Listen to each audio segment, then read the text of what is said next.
მეორე დღეს მან ჯაფუოკუმ განზე გაიხმო პინოქიო და კითხა. რა ქვია მამა შენს? ჯეპეტო.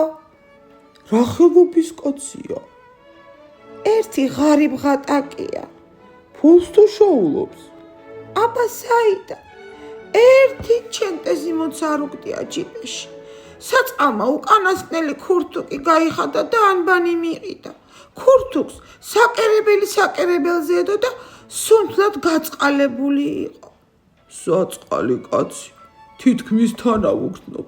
აი შენ ხუთი ოქრო, აბა გაიქეცი ახლავე მიურბენინი და თან ჩემი მეგობრული სალამიც გადაეცი. პინოქიომ რა თქმა უნდა 10,000 მადლობა გადაუხადა ბურატინოების თეატრის მეპატრონეს. მერე ყველას სათითაოდ გადაეხვია, მათ შორის პოლიციელებსაც და ბედნიერზე უბედნიერესმა შინისაკენ მოკურცხლა. ცოტა გზა გაიარა თუ არა, კოჭლი მელა და უსინათლო კატა შემოეყარა. ისინი როგორც კარგი მეგობრები სიარულის დროს ერთმანეთს შველოდნენ. კოჭლი მელა საყრდენად იშველიებდა უსინათლო კატას, სამაგიეროდ გზასაც უჩვენებდა. გამარჯობა პინოქიო, უთხრა მელამ და დაბლად თავი დაუკრა. საიდან იცი ჩემი სახელი? ეკითხა პინოქიომ. მამა შენს კარგად ვიცნობ. სად გინახავს? გუშინაც კი ვნახე თავის სახლის წინ. რას აკეთებდა? პერონგის ამარა იდგა და კანკალებდა. საწყალი მამილო. მაგრამ არა უშავს. მადლობა უფალს ამერიდან სისივით აღარ იკანკალებს. ვითომ რატომ? იმიტომ რომ დიდი კაცი გავხდი. შენ და დიდი კაცი? მასხრად აიგდო მელამ და ხმამ ახლა გადაიხარხარა.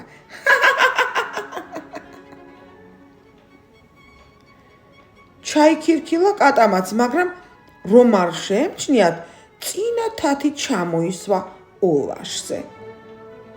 რა არის სასაცილო? გაბრაზდა პინოქიო. შურით გასკდებით, ახლა ჩემი 5 ოქროს ფული რომ გაჩვენოთ. პინოქიომ თოჯინების თეატრის მეპატრონის დაჩუქარი მონეტები ამოიღო და დაანახა.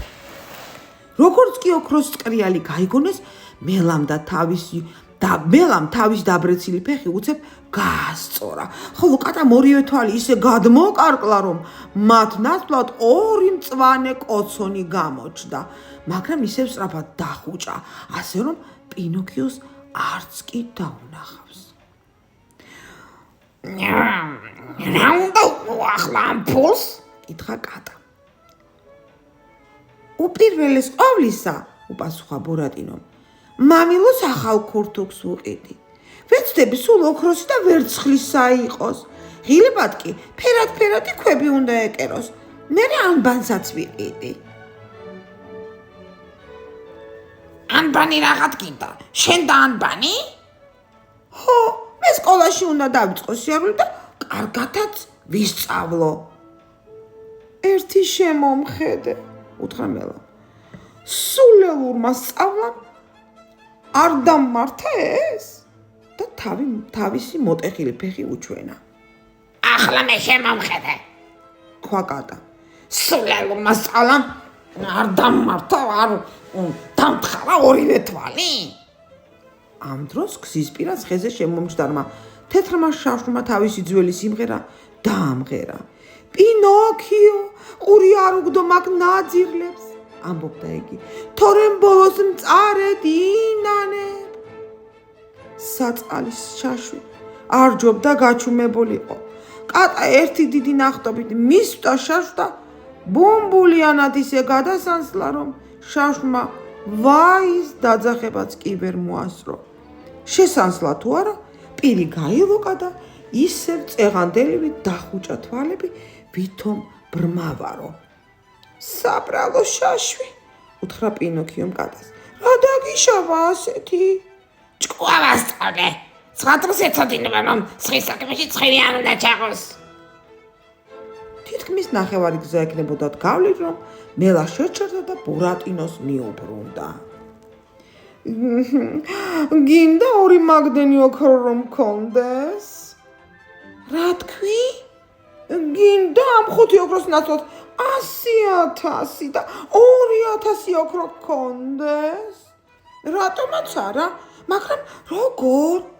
სულ უბრალოდ შინ არ წახვიდე და ჩვენთან ერთად იარე. მერე და საით წამიყვანთ? ბარბაჯანთა ქვეყანაში. პინოქიო წუთით ჩააფიქრდა და მერე გადაწყვეტი თქვა. არა, ვერ წამოვალ. სახლთან სულ ახლოს ვარ. მამა ჩემი მეელოდება. საწყალი მამა ჩემი ალბათ როგორ შეწუხდა გუშინ შინ რომ არ მივედი. სამწუხაროდ დიდი უწესო ბიჭი ვარ. მოლაპარაკე ჭიჭინა მართალი იყო, როცა მეუბნებოდა. გაუგონარ ბავშვებს სიკეთე არ დაეყრებათო. ყოველივე თვითონ გამოვცადე.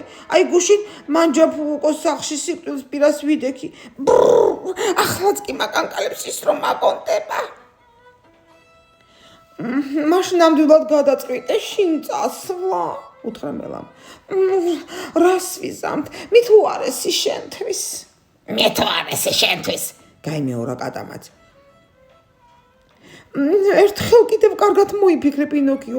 საკუთარ ბედნიერებას ფეხით ნუ გათელავ. დიახ, ბედნიერებას. გაიმეორა კატა. შენი 5 ოქრო დღესვე შეიძლება 2,000-ად გადაიქცეს. 2,000-ად. გაიმეორა კატა. კი, მაგრამ როგორ? იკითხა პინოქიომ და გაოცებისაგან პირი დააღო. ახლავე აგიხსნი, უპასუხა მელამ. ალბათ გაგიგია ბარბაჯანთა ქვეყანა. იქ ერთი მინდორია, რომელსაც ყველა ჯადოქრულ მინდორს ეძახის. ამ მინდორში პატარა 40 და შიგ ჩააგდებ. მაგალითად, ერთ ცეკინოს. მერე ისევ მიწას მიაყრი, 2 ვედრო ჭიქა წყალს დაასხავ და 2 ფიორ მარილსაც წააფრქვევ. დაწვევი და მშვიდად დაიწინებ. ღამე ფული გაღვივდება და აყვავდება. მეორე დღეს მზის ამოსვლის შემდეგ მიხვალ მინდორში და რას ხედავ? იმ ადგილას ლამაზი ხი ამოსულა და ზედ უთვალავი ფული მოუსხამს.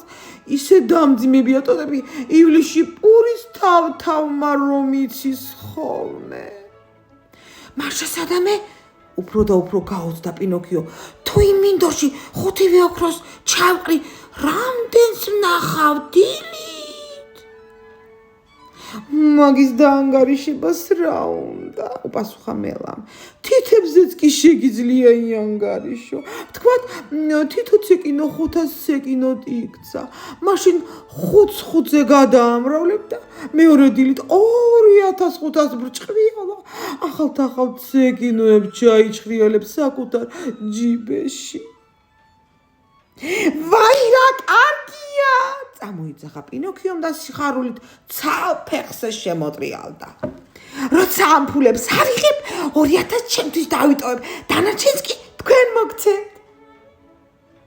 ჩვენ რა გვინდა? შენთვის შეინახე.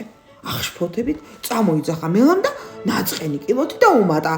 ღმერთმა დაგვიფაროს ამგვარი საქციელისგან. ღმერთმა დაგვიფაროს. გაიმეორა კატა. ჩვენ განაგრძო მელამ.